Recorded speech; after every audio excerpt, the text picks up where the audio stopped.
Right, I don't know if these are going to be short reviews or one long video, because my throat's feeling a bit dry now by the time I set up the camera.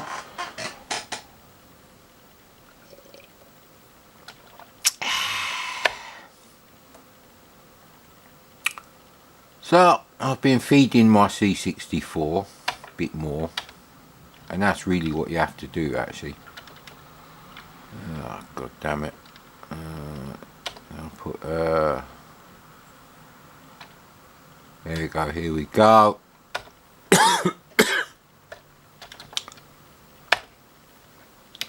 So I'm playing Tom and Jerry again. Mad Commodore, you selfish bastard, why didn't you record it then? Give me a chance, mate. That's not enough coffee to sort out the problem. Coffee dries your bloody throat anyway. Yeah, for some reason, didn't record. And lately my camera has been, every time I switch it on, even if I don't take the battery out, it comes on with the set date and time bullshit. Like every Sega Saturn out there, probably. May be related. So I did that before I did F1 GP, no, Grand Prix circuits. F1 GP is different. Oh man, I hate stitching files together as well.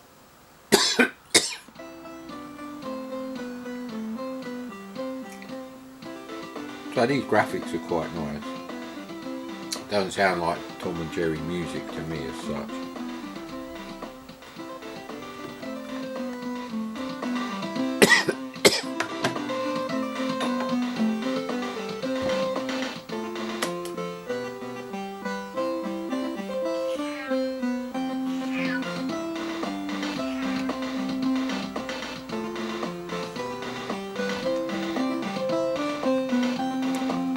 Yeah, I've never heard of any of these people.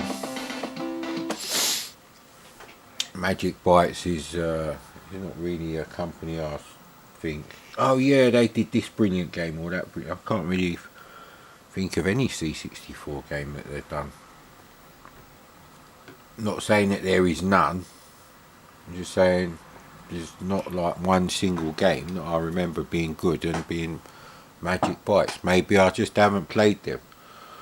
Although I've played about 1,500 C64 games in the last 2 years, so don't worry, it's still loading. The camera's probably gone out of focus.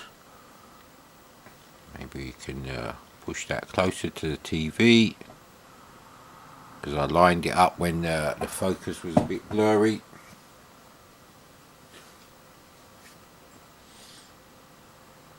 It's a nice Sunday afternoon. And because you're all fed up with PS2 videos, they're not popular at all, even for this channel.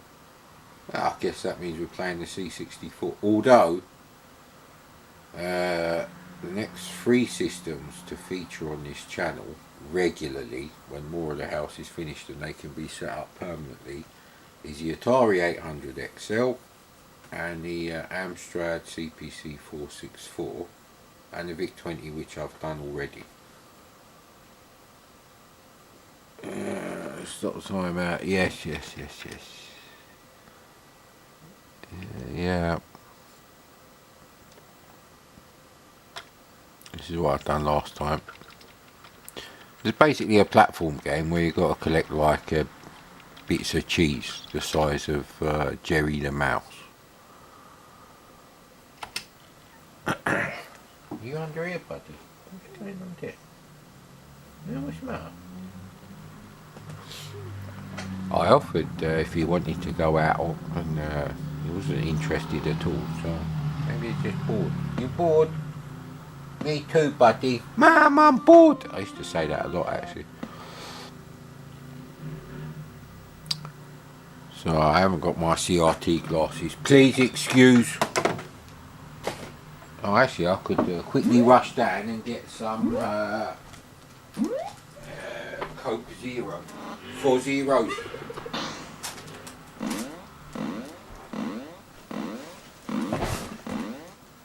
Okay, I didn't see that before. So it's so the sprites are really nice.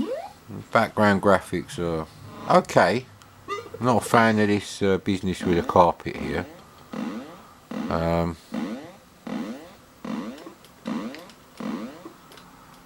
So you can walk past certain things, but not other things. So that's really a problem with this game. You can't move in and out of the screen. Now, every time you see like Tom there, like doing that, I'm sure that's where, you know, you'd lose a life or you'd get sent back somewhere else in the level. So you see, that's a bit weird actually. So you can't go up there, can't go up there, and you can't jump high enough for that. So that's basically what you got to do. You have to get all the cheese. Now hurry back before Tom blows up your cheese. The cheese won't really blow up. Be like a hot molten wave of cheese. If you did a huge explosion in a cheese factory.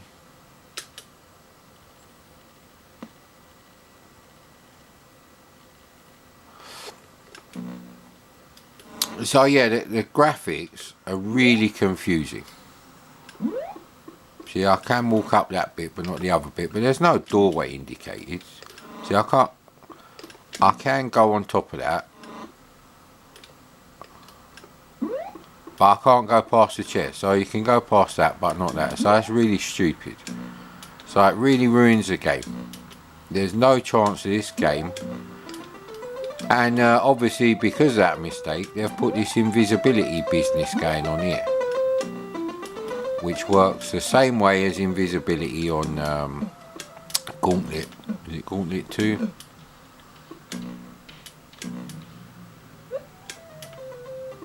So you have to go back to basically the mouse hole. See, why can't I just walk in front of that? It's just stupid.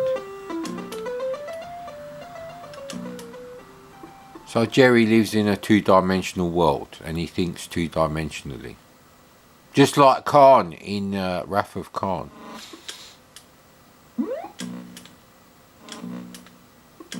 His pattern indicates two-dimensional thinking. Buddy, what are you doing? Shh. No, not the net curtains, you little dick. Wait. Shh.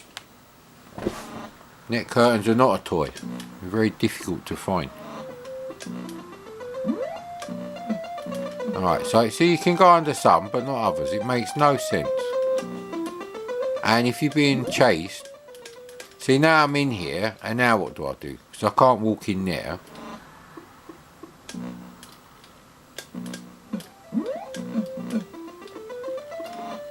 So again, I'm in a bit of a bind.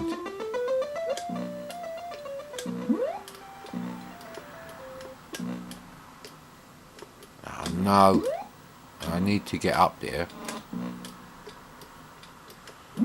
So he kind of bounces as if he's got, you know, the moon's gravity.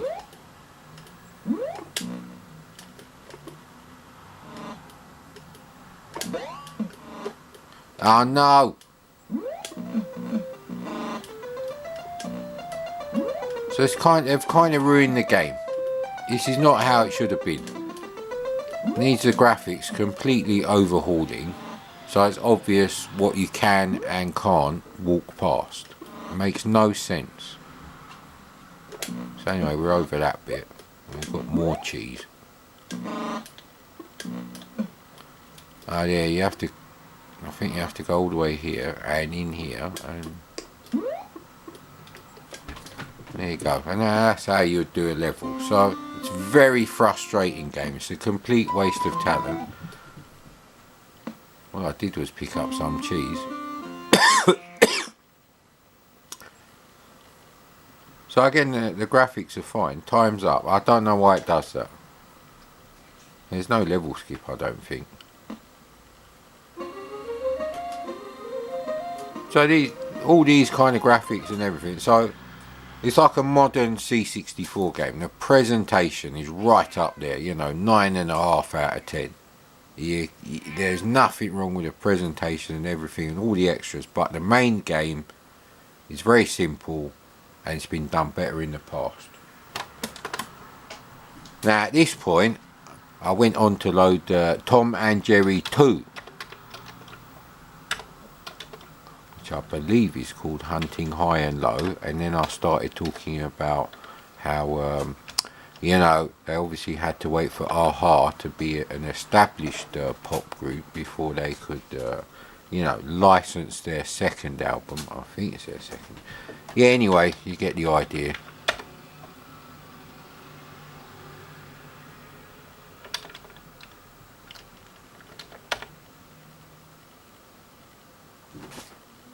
Can't even remember what extra things I put on the card the other day.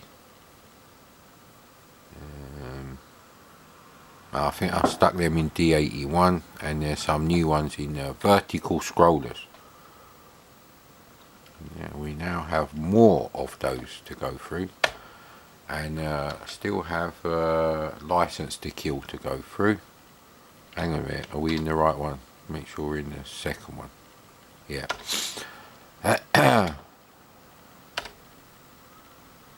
So yeah, I mean, Magic Bytes did the Pink Panther. So whoever's designing these like platform games really didn't have a clue. You know, it's like, it's obvious what you can jump on and what you can't, you know, walk in front of on a Manic Miner, which is like a 1983 game. These are much later games, so who cares about all the extra guff? You know, nice pictures of Tom and Jerry filling the screen, some pleasant music with some samples playing, colourful graphics. If the game is unplayable, these are like stage 1 problems that you should be like, yeah, I think we need to rethink this game after a bit of, you know, oh, did I have to put up with this bullshit? Wondering if there's a different bloody thing.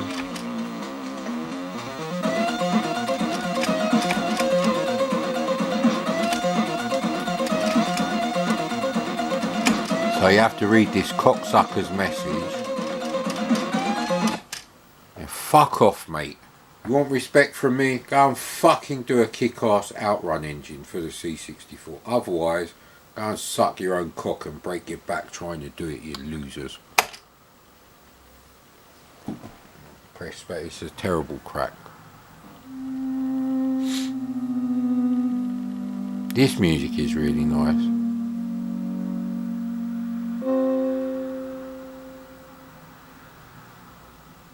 Little melody then, not music.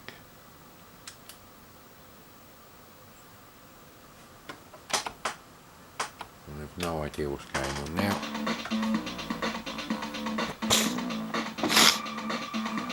So yeah, why are these like this? They should be like radial things, isn't it?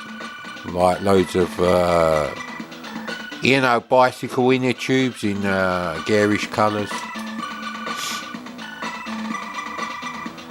There we go, Hunting High and Low. So yeah, it's got all the guff and the stuff you would rather wasn't there, so the game would just load quicker. Except the game is just as fucked as the first one. So this is even more dumb, because it's written by the same people, definitely the same programmer. Whoever's designing these games, didn't they like actually play this fucking game? Didn't they say, you know what, it's actually quite difficult to play this game, and when you're running from like a big grey cat, maybe you don't want confusing backgrounds that don't make sense on a platform game. Maybe it should be instantly obvious where you can plan your route. When you're being chased by a cat as a mouse, I don't think you'd be constantly banging into the table leg and not walk through the huge 2-foot gap between the two legs. You know, it don't make any sense. So that's really my problem with the game. Everything else is fine about the game, except, this is going to be an example of, doesn't matter how good the graphics are, or the sound, or even how fast it loads, or unintrusive the loading is on a multi-load game. None of that matters if the game is unplayable.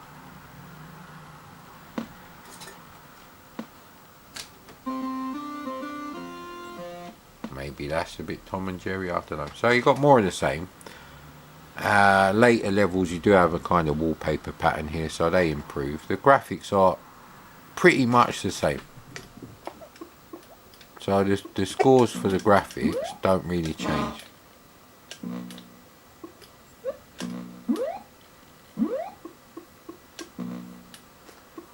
I think this actually has the same problem as the other one. So why can I go through one and then not the other? So to be honest, I won't bother with any more Magic Bytes games, because their games are unplayable. It's the most basic thing. And a platform game where you can't tell where you can and can't go, and what is going to block your path, and what allows you to actually, get further. So okay, now what? So again, you have to piss about while, Tom's trying to get you.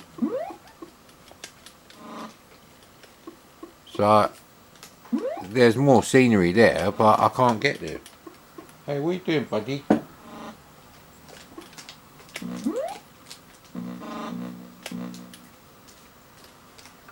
No Commodore for level skip or arrow or anything like that. Oh well, it don't really matter, because that's where you would go.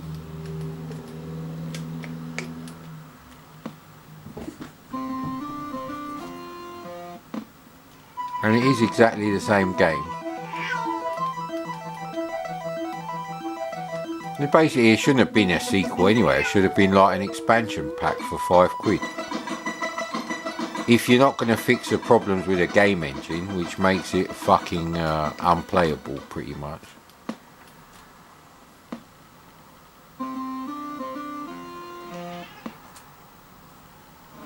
Okay, we're in a different level now.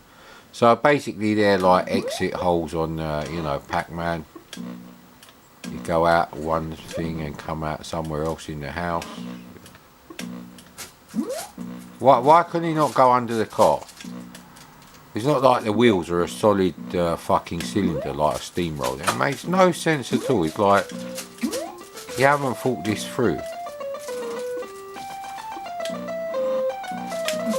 So I'm jumping on bloody windows now as well. Like to jump on Bill Gates' head in 1979 until it busts open. Fucking cunt.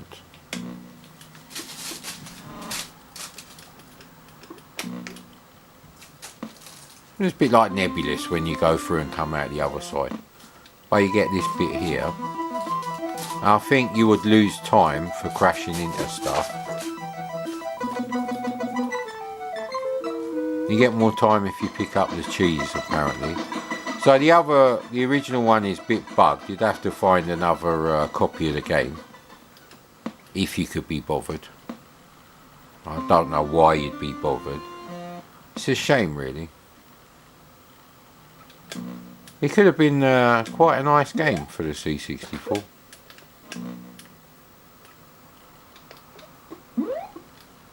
So I'm stuck behind a tiny ornament. How stupid. It's really stupid. It's like, no, you haven't thought this through. Sort out this problem or we sack you.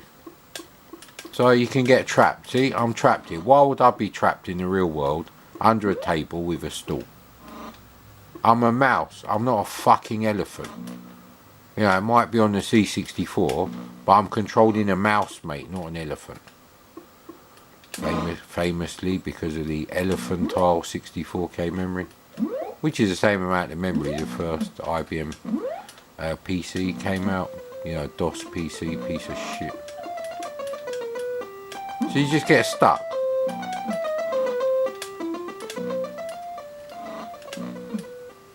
Can I not go up there now? See, now I can't go there, so I have to constantly go up here.